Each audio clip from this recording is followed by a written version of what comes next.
Building from that premise, the first step is identifying unsupported hardware and software across the environment. Discovery tools, asset inventories, and manual validation together reveal which systems no longer receive vendor support.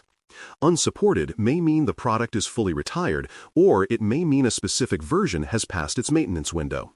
For example, an old network switch may still run, but its firmware is long out of update eligibility. Recognizing these systems prevents complacency. Visibility is the prerequisite for control. What you cannot list, you cannot protect.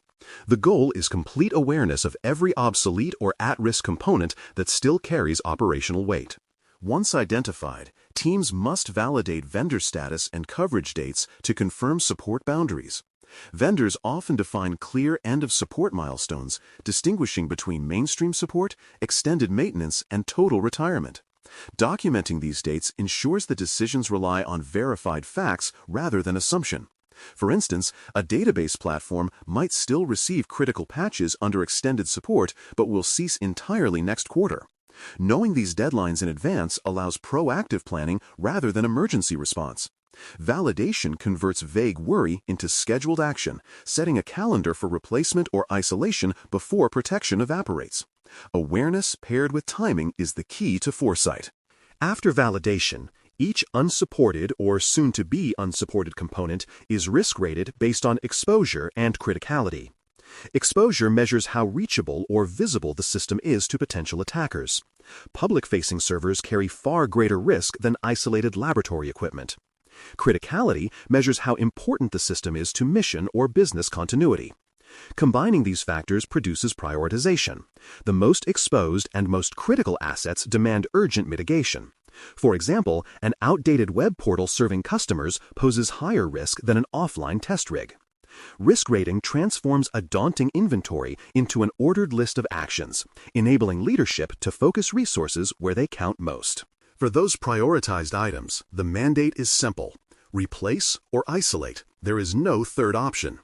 Replacement means upgrading, migrating, or decommissioning the obsolete technology entirely.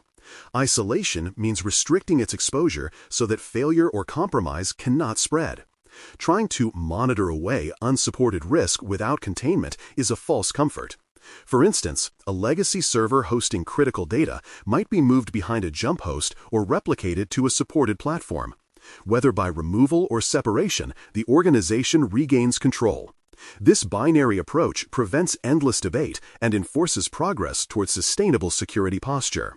Network segmentation plays a vital role in isolating legacy islands safely. Segmentation confines unsupported components within controlled zones that limit traffic to and from modern networks. Firewalls, access control lists, and virtual LANs enforce these boundaries. For example, a manufacturing controller that depends on outdated firmware can operate in a dedicated subnet accessible only from authorized management consoles.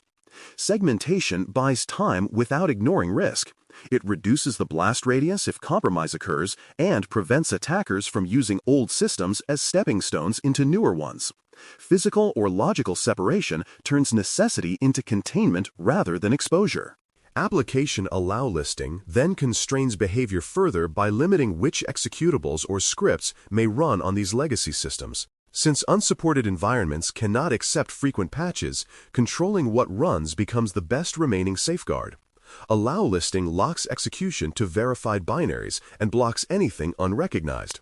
For instance, an outdated workstation restricted to a single approved application cannot easily be hijacked by malicious code. Though restrictive, this measure transforms an unmaintainable system into a predictable appliance. Controlling execution pathways compensates for absent patching, extending the system's safe lifespan just long enough to plan its retirement. When replacement cannot occur immediately, virtualization or emulation may serve as short-term bridges. Migrating a legacy workload into a virtual machine isolates it from physical hardware dependencies and allows tighter monitoring. Emulators can replicate obsolete operating environments to run essential software temporarily while hardware is decommissioned. For example, an old database application might continue inside a sealed virtual container with no internet access. Virtualization does not fix vulnerability, it confines it. These transitional measures buy time for modernization without halting critical operations. They are lifeboats, not new ships, and should never become permanent substitutes for true replacement. Strict change freezes and access limits further stabilize unsupported systems. Since patching and vendor support no longer exist, any modification risks breaking fragile functionality or worsening exposure. Implementing a change freeze means no unapproved updates, configuration changes, or integrations. Access restrictions limit administrators to essential personnel only, ideally through jump hosts with full logging. For instance, only one maintenance account may be allowed, with dual authorization required for each session. This discipline reduces accidental harm and deters misuse. When technology cannot evolve safely, safety depends on control. Stability becomes its own form of protection. Monitoring must then be tailored to known weaknesses rather than generic alerts.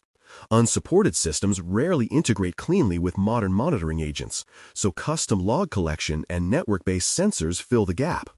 Analysts should track indicators specific to those systems, such as unusual traffic spikes, outdated protocol usage, or configuration drift. For example, a legacy printer server might show unexpected outbound connections, an immediate red flag. Targeted visibility acknowledges that prevention is limited. Early detection is the safety net. Monitoring transforms acceptance of risk into active management, ensuring neglected does not mean unobserved. Every exception to replacement or isolation must be time-bound and formally approved by executive leadership. Time-bound means the system has an explicit end date for operation under waiver. Executive approval ensures accountability at the highest level for continuing to run unsupported technology. Documentation should describe justification, mitigation measures, and planned retirement steps. Without deadlines, exceptions become permanent loopholes. For instance, approving a 6-month extension to replace an unsupported operating system forces progress and review. Governance through visibility prevents technical debt from quietly fossilizing into permanent vulnerability. Decommission plans complete the life cycle by addressing data handling and physical disposition. When retiring an unsupported component, data must be backed up, transferred, or destroyed securely depending on classification. Hardware should be wiped, shredded, or recycled under documented process. For example, retiring an old email server includes exporting archives, verifying deletions, and removing the device from inventory. Decommissioning is not just technical cleanup, it is risk closure. It ensures no forgotten asset lingers to become tomorrow's surprise breach.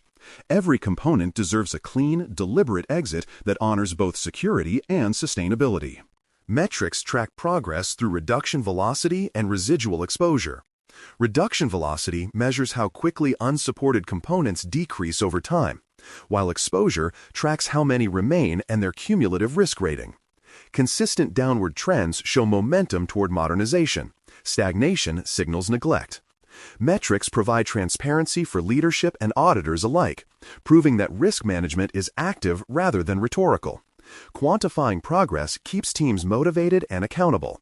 It also transforms the abstract notion of tech debt into measurable, solvable work that steadily shrinks instead of silently growing. In closing, Control SA-22 teaches that end-of-life systems cannot be ignored into safety. Unsupported components represent debt, technical, operational, and ethical. Managing them requires patience, prioritization, and discipline. Replace what you can, isolate what you must, and retire each system with respect and record. Over time, steady attention turns overwhelming backlog into orderly progress.